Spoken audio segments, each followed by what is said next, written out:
Chers amis, je voudrais vous parler aujourd'hui de la prière. De la prière personnelle. Pas de la grande prière liturgique, celle de nos cultes, non. Mais de la prière individuelle. Plusieurs nous ont demandé au pasteur Marie-Pierre ou à moi-même, mais comment fait-on? C'est à cette question que je voudrais tenter d'apporter quelques éléments de réponse au cours des petites vidéos à venir.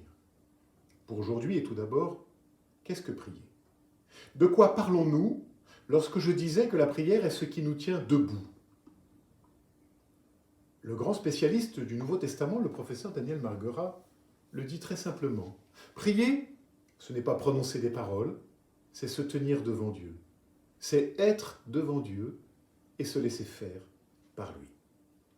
Comme la fleur se tourne vers la lumière pour croître, comme l'arbre plonge ses racines dans la terre pour grandir et tenir. Simplement prendre quelques minutes pour se tenir devant Dieu.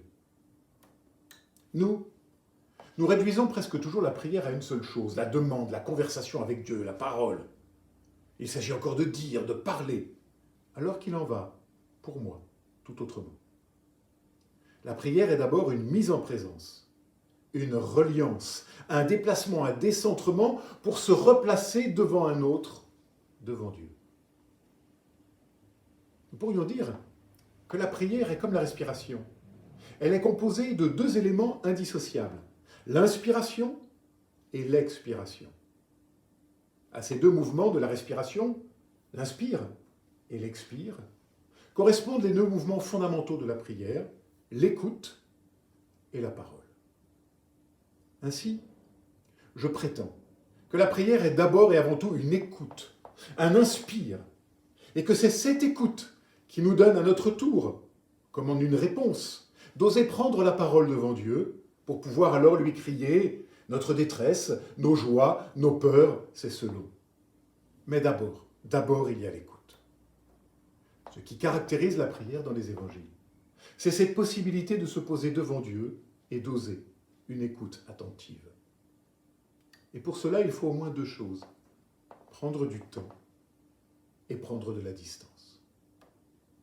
Il y a ce mouvement essentiel qui résume tout, se mettre à l'écart.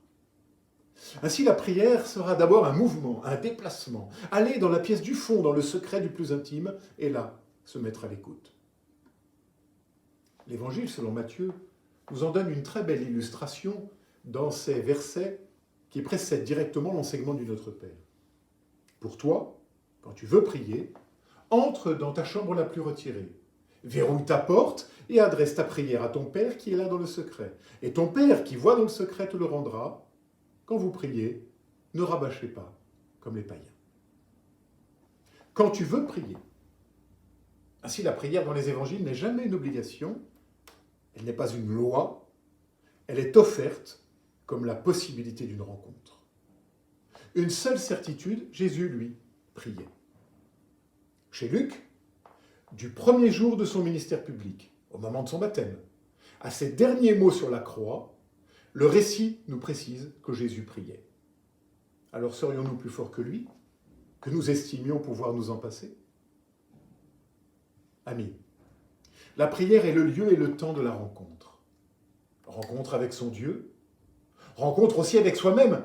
Qui suis-je en vérité? Non plus devant les hommes, dans la soif de paraître, mais devant celui qui est la puissance de vie par excellence.